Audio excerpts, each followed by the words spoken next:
আরেকবার ধন্যবাদ প্রিয় দর্শক, আমরা কথা বলছিলাম মানুষের জন্য, কথা বলছিলাম মানবতার জন্য, কথা বলছিলাম মায়ানমারের রোহিঙ্গাদের জন্য। আমরা কথা বলছিলাম যে বিশ্ব মিডিয়া কি করা উচিত, বিশ্ব হিউম্যান রাইটস অর্গানাইজেশন কি করা উচিত এবং ইউনাইটেড নেশন কি করা উচিত। আমাদের সাথে কথা বলছেন তুংকিন গাপ্পার, উনি হচ্ছেন president Burmese Rohingya association UK, এবং কথা বলছেন অ্যামনেস্টি ইন্টারন্যাশনালের সাবেক সিনিয়র রিসার্চার আব্বাস ফায়েজ, এবং কথা বলছিলেন আমাদের কমিউনিটির 14 জন সম্মানিত অতিথি যারা মানুষের জন্য, যারা মানবতার জন্য সবসময় কাজ করে যাচ্ছেন। আমি প্রথমে যাচ্ছি আমাদের কমিউনিটি ব্যক্তিদের কাছে, please. Thank you very much, NTV and the whole Bengali community. What's your name? Here and back home. My name is Munir Ahmad. I'm a Rohingya activist. Okay. You are from which country? Burma. Burma. Okay. Yes. Well, my request to the whole international community. Can you take it closely? Yeah, including the Bengali community, basically is. My community is Rohingya community is very tiny. It's about 1.3 million living inside the country, and globally about 3.5 million people. We're very vulnerable people, and this Burmese government actually is starting this sort of ethnic cleansing program every 5 to 10 years time. Okay. Since 1962. Okay, go on. In 67, or specifically in 67 and 78 and 91, 92 and 2001, these are major incidents. 2012, now in 2016. Every time they do this, they take such sort of programs. Okay. And the outcome is like exodus of hundreds of thousands of people. Okay. And where else we go?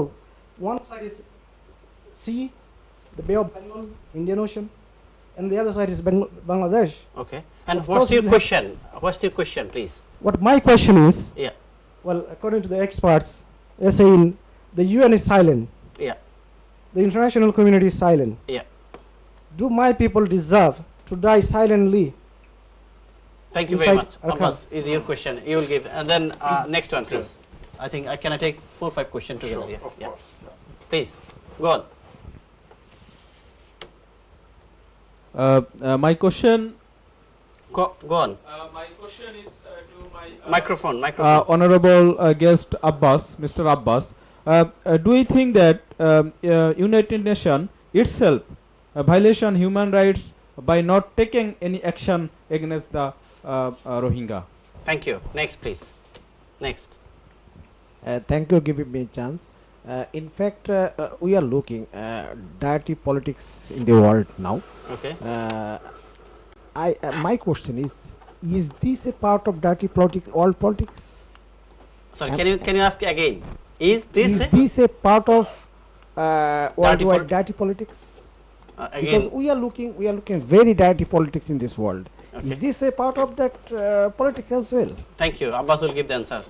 Please. Next.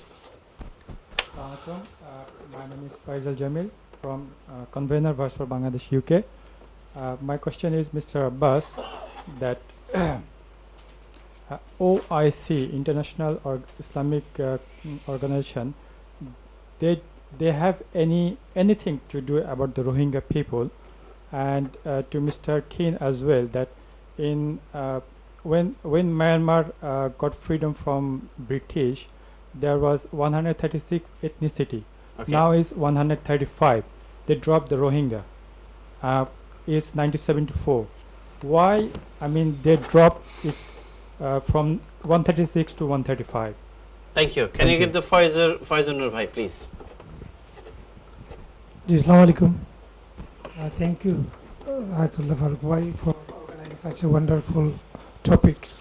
My question to Mr. Abbas Faiz. As everybody knows, there is a in the killing and raping and burning is going on in Burma on Rohingyas. Yeah. So why the international organizations such as United Nations are not getting involved? Can you take the close? Yeah, go on. Getting involved. So what you need to do to get them involved to do something for Rohingyas? Okay, world organization like Human Rights Watch or Amnesty International, United Nations. Exactly. Thank you. Next, please. Last question. Thank you. My question is to Mr. Abbas Faiz.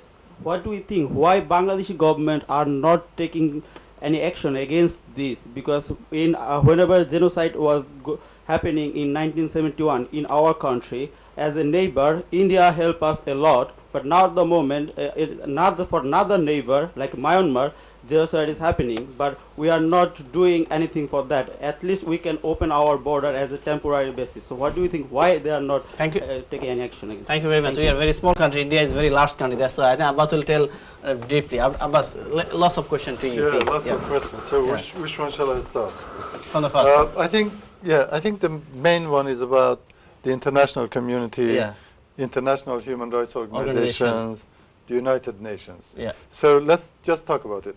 When we talk about the international community, we are talking about countries in the world that have power. Yeah. And those countries include Western countries like the United States, European countries. Yeah.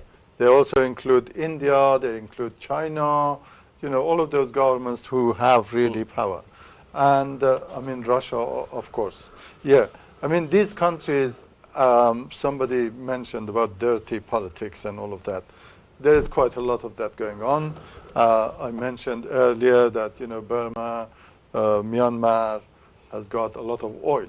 Yeah. So that is really quite, you know, important for, you know, international oil companies to be able Especially to international economics. Absolutely. So I mean, so they will, you know, they will come to a deal. In fact, really, even before Aung San Suu Kyi became the kind of, you know, advisor or whatever her title is now. Yeah. Before that, you know, a lot of deals were going on between, you know, kind of Unocal company and Myanmar.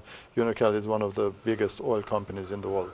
So I mean, you know, and then when you have a military government in power, a military government in power, it's very lucrative for factories that make weapons, because, you know, these governments, they always think that, you know, everybody is going to actually come and destroy them, so therefore they keep buying more and more weapons. And we know that, you know, dictatorial governments who really are not representative of their people, they want to keep themselves in power by force.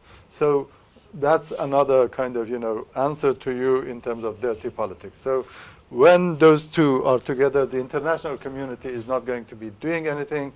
India is not going to be doing anything. China will not touch the issue of Myanmar, of Rohingyas in Myanmar. And the rest of the world, you know, kind of, I mean, you know, in their best of times, for example, they did not do much. Now that the, you know, Western world is actually moving towards nationalist governments. I mean, you know, we've got in the United States, we've got a nationalist government. In UK, you know, there is the Brexit. We don't know what's going to happen in, you know, in France. All of these governments are going to become too nationalistic. So in a way, they will not be interested. So now, what is important, and I will also come back to the question about what the government of Bangladesh will be doing. But before that, I would like to say that it is wrong, really, to expect either the international community or the United Nations to come and solve the problems. They will not be solving the problems. The United Nations is spending a huge budget, and that is really the taxes that, you know, you and I are paying. And you know, for all the money that they are spending, we do not really see a huge difference in situations like Myanmar and the Rohingya community. They could do a lot more. I believe that they could do a lot more. And I think, you know, all of those resources that are at their disposal, they could be used differently, and they are not using it. What, you know, what kind of role they're taking, the human rights organization, international human rights organization, However, what they're doing? Yeah, international human rights organizations, don't forget, international human rights organizations are on your side. Try not to criticize them. Try to empower them. Go and talk to them. Give them, you know, the information that they need. Just allow them to be able to actually speak better and wider. So don't think of the international human rights organizations as not being on your side, because they are, and it is important that you empower them to support you. So technically, it's like, they are like kind of an information machinery. You have to put the raw material, then they will make and then they will turn it into understandable statements and go and shame, for example, the governments of the world. They will go and shame the United Nations and all of those things. So please don't underestimate the importance of international human rights organizations. It's not because I come from a background of Amnesty International, but Amnesty International is one of the most independent organizations. There's no political pressure on it. So it is really for us to make that more, say more. Now, I would like to very briefly, Faruk, come back to the issue of Bangladesh. What should Bangladesh be doing? Now, the difficulty with the government of Bangladesh is that they are saying something and they're doing something else. Okay. So, and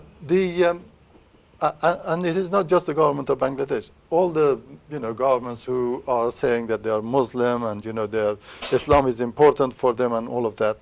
If something happens, in Syria, they will be shouting and talking about it and so on. Doing huge I mean, they will show really, and if they meet kind of UN ambassadors or Western government ambassadors, they will talk about the plight of the children from Syria, which is horrible, and people should be talking about that. Okay. So I'm not saying that they shouldn't be talking about that. But when it comes to something that is happening to Muslims in next door to them, they keep quiet. They say, well, it is not, it's not our problem. You come and help us, and then we'll do, which is not actually absolutely unacceptable, because the government of Bangladesh has a responsibility. These are human beings. These people actually went from Bengal to Myanmar. So there is really a lot of link. There are a lot of, kind of interconnection between, people in Myanmar and people in Bangladesh, Rohingyas. So the government of Bangladesh should open the borders.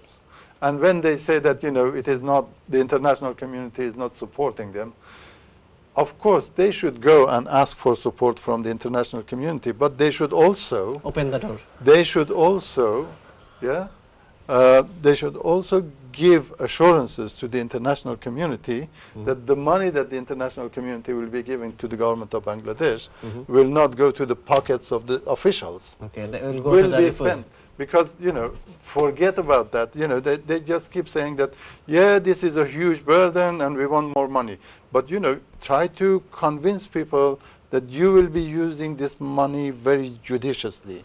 And in a situation like that, there will be pressure for other governments to actually support. And I think other governments should support. But one thing, Bangladesh is a very small country, and the population of Bangladesh is more than 60 crores. And how they can accommodate extra people like Rohingya? What do you think about it? Bangladesh is a very small country, not like China, not like India. What do you think about it? I think it is a very serious issue, because the problem is really not in Bangladesh.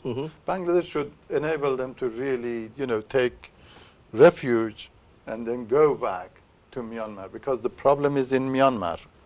The problem is that we've got a military junta that they call themselves a democracy, and it's not a democracy. There is no democracy. It's not a democracy. It is a military government that is actually, intent in kind of wiping out the one of the communities in their country. They have done that, in law. The Rohingya people, are not part of Myanmar. Because can I take a short break, then I'll come. I'll speak with you again. প্রিয় দর্শক, আমরা কথা বলছিলাম মায়ানমারকে নিয়ে, আমরা কথা বলছিলাম রোহিঙ্গাদের নিয়ে, আমরা কথা বলছিলাম কিভাবে আমরা তাদেরকে সেভ করতে পারি। এই বিষয়ে আমরা আরো কথা বলবো ছোট্ট একটি বিজ্ঞাপন বিরতির পর। আমাদের সাথেই থাকুন প্লিজ।